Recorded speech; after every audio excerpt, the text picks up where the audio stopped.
5월 13일 스미타임입니다. 오늘은 사도행전 6장 1절에서 7절 말씀입니다.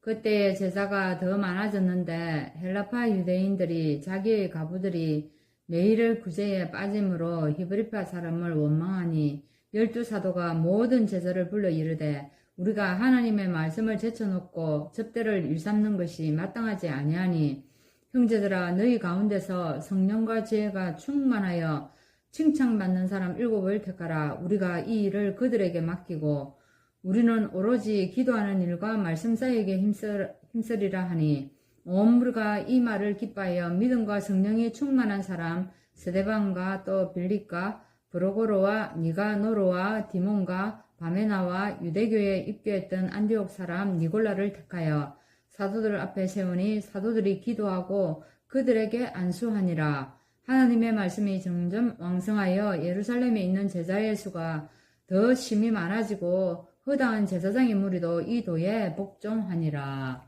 아멘. 오늘 예루살렘 교회의 조직과 부흥입니다. 지금 초대교회가 계속 이제 커가면서 교회 내에서 구제 사역을 전담할 7지사를 채우는 이야기가 지금 사도행전 6장에서 나오고 있습니다. 그 당시에는 각처에 흩어져 있던 유대인들이 다시 유대 땅에 돌아와 살면서 나머지 생애를 보내는 경우가 참 많았다고 합니다. 그런데 이들 중에 그리스도인이 된 이제 가부들은 그들을 돌봐줄 사람이 없는 겁니다. 그렇기 때문에 교회에서 이제 이루어지는 이 구제의 이제 생활을 의지하고 살았다는 겁니다. 그런데 그 수요가 이제 점점 많아지고 사람들이 이제 자꾸 많아지니까 헬라파 유대인들과 또 이제 히브리파 유대인 사이에 구제에 관한 문제가 이제 발생한 겁니다. 여기서 이제 히브리파 사람이라는 거는 어떤 사람이냐면 이스라엘 땅에서 출생하고 또 이제 성장한 유대인들을 가리키는 것이고 또 헬라파 유대인들이라는 유대인들은 각지에 흩어져 살다가 사실 이스라엘 땅으로 들어온 즉 다른 말로 얘기하면 디아스포라 출신의 유대인들을 가리키고 있는 것입니다. 그러면 예수님께서 이 12사도에게 사실은 이제 분부한 사명은 무엇입니까? 우리가 이제 마태복음 28장 19절에서 20절에 이렇게 나와 있죠. 모든 족속으로 제자를 삼아 아버지와 아들과 성령의 이름으로 세례를 주고 또 그가 분부한 모든 것을 가르쳐 지키게 하라는 이것입니다. 이것을 누구에게요? 사도들에게 분부했다면 너희들이 해야 될 것이 이거다. 근데 지금 어떻습니까? 교회 내에 구제 사업을 이제 사람들이 이제 많아지니까 이 구제 사업을 하고 또 이제 행정적인 일들이 이제 계속 많아지고 이제 늘어갈 거 아닙니까? 그죠? 거기에 따라서 이제 사도들은 진짜 힘써야 할 곳에 이제 힘을 쓰지 못하고 그렇게 되어지는 겁니다. 진짜 정작 그 힘을 써야 할 집중해야 될 것이 무엇이었습니까? 조금 전에 말씀한 복음 증거하는 사역에 이 힘을 써야 되는데 자연히 여기에 이제 소홀해 줄 수밖에 없게 된 것입니다. 그래서 이제 사도들은 그들이 맡은 사명에 이제 최선을 다하기 위해서 이래서는 안 되겠다. 우리가 이래서는 안 되겠으니까 우리가 이제 방도를 생각해낸 겁니다. 교회 안의 행정 처리와 말씀 전하는 일을 이제 분리시킬 것을 이제 제안을 한 겁니다. 그죠? 두 가지 다 하니까 이제 힘이 드는 거예요. 또 한 가지 집중이 안 되는 겁니다. 그래서 집사의 일을 맡아볼 사람들을 이제 자격을 정하는 겁니다. 집사의 일을 맡아볼 사람들의 자격으로 가장 먼저 어떤 자를 택했습니까? 성령 충만한 자, 그죠? 성령 충만한 자를 택했고 또 그 다음에 어때요? 지혜와 칭찬 듣는 자를 이제 세우기로 한 겁니다. 보세요. 우리가 하나님과의 관계가 또 발라야 된 거죠. 그게 이제 성령 충만이고 우리가 말씀을 알아듣는 또 말씀을 해석하고 이는 지혜가 있어야 됩니다. 그럼 뭐가 있어야 됩니까? 하나님과의 관계도 되어져야 되죠. 어떤 관계요? 예, 옆에 사람과의 관계가 되어져야 됩니다. 여기서 사람과의 관계는 뭐를 얘기했습니까? 칭찬 듣는 자. 이런 사람들이 이제 집사로 세워야 되겠다 해가지고 이런 사람을 세웁니다.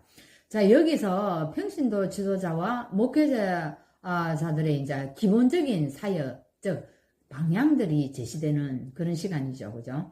그래서 이로 인해서 7절에 뭐라고 얘기합니까? 여기 보면은 7절에 하나님의 말씀이 점점 왕성하여 예루살렘에 있는 제자의 수가 더 심히 많아지고 허다한 제사장의 무리도 이 도에 복종하니라 이럽니다. 어떻게 이제 이렇게 행정처리와 또 복음 전하는 일 이런 것들을 이제 이분화시켜 놓으니까 이제 이런 일들이 일어나는 겁니다. 이런 역사가 일어나는 거예요. 근데 이제 8절부터는요, 스데반이 여러 지역에서 온 사람들에게 이제 해당해서 복음을 전파하는 내용이 나옵니다. 이제 이스라엘 백성들은 그때 전부 다 어디 유대인들은 가는 곳마다 뭐를 세웠습니까? 예, 해당을 세웠습니다. 그 해당에서 이제 이런저런 얘기를 하게 되는데 거기에 모여서 이제 이 스데반이 복음을 전가하게 됩니다. 스데반이 죄와 성령으로 말하는 것을 그 사람들이 능히 당해내지를 못했다는 겁니다. 그렇게 되니까 이 사람들이 어떤 일을 했다고요? 사람들을 선동해가지고 스데반이 하나님과 모세를 모욕했다는 거짓말을 퍼뜨리기 시작하는 겁니다. 자, 보세요. 이런 일들이 일어나는 겁니다. 결국 스데반은 장로와 서기관들에 의해서 공회 앞으로 끌려갑니다. 그죠? 공회 앞으로 끌려가서 이 적대자들은 어찌합니까? 매우 치밀하게 스데반을 공경하게 되는 겁니다. 사실은 사내들인 앞에 세워진 거짓 증인들은요, 스데반이 어떻게 했다고 거짓말을 합니까? 성전과 율법을 공격했다고 이렇게 계속 주장하면서 이렇게 더욱이 뭐합니까? 예수를 반율법적이고 이단 세력이라고 또 밀어붙이는 겁니다. 이래가 사실 예수님도 이런 오해를 받게 되고 스데반도 이런 오해를 받게 되고 나중에 또 누굽니까? 바울도 이런 오해를 받게 돼 가지고 이제 감옥으로 가게 되는 그런 일들이 나오죠. 근데 예수님도 십자가에 그래서 못 박혀 죽게 되고 오늘 스데반도 어떻게 됩니까? 예, 나중에 가면은 돌에 맞아 죽게 되는 그런 일들이 일어납니다. 무섭습니다. 이런 사람들의 계획은요, 아주 치밀합니다. 공격을 하는데 그냥 하는 게 아니고 아주 거짓말을 하는데 사람들이 요동할 수밖에 없도록 그렇게 치밀하게 계획을 세워가지고 이렇게 한 것입니다. 그런데 성경에는 어떻게 얘기합니까? 스데반을 향하여 15절에 이렇게 얘기합니다. 공회 중에 앉은 사람들이 다 스데반을 주목하여 보니 그 얼굴이 천사의 얼굴 같더라 이렇게 합니다. 지금 여기가 어디입니까? 공회에 끌려가가지고 지금 막 적들에게 항변을 당하고 지금 거짓의 누명을 쓰고 이러는 시간이었다 이 말이에요. 그랬는데 스데반은 천사의 얼굴과 같더라 이렇게 나오는 겁니다. 자, 오늘 본문을 읽으면서 요즘의 교회를 생각해 보게 됩니다. 교회가 해야 할 사명이 무엇입니까? 또 어디에 방향을 맞춰 예배하고 또 우리가 모이고 또 구제하고 있는지요. 우리 모두가 하나님의 언약을 생각하면서 목회자와 성도가 원내스 되어질 때 사단의 세력이 무너질 줄 믿습니다. 그래서 우리 모두가 하나님께 세움받는 성령 충만한 자, 그리고 지혜 충만한 자, 칭찬받는 자가 되어서 우리가 또한 교회를 세우고 스데반처럼 복음 전거에 쓰임받는 그런 직분자가 되기를 바랍니다. 기도하겠습니다.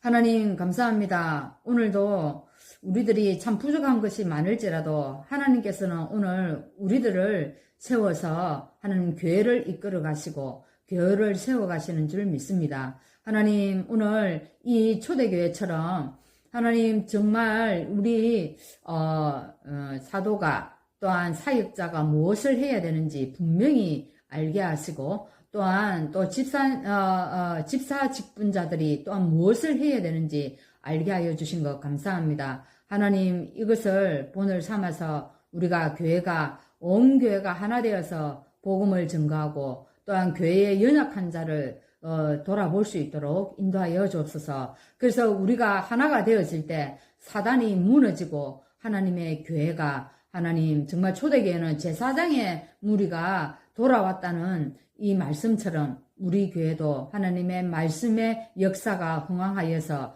하나님 이 지역에 복음이 증거되는 역사가 일어나게 하여 주옵소서. 예수 그리스도 이름으로 기도합나이다. 아멘.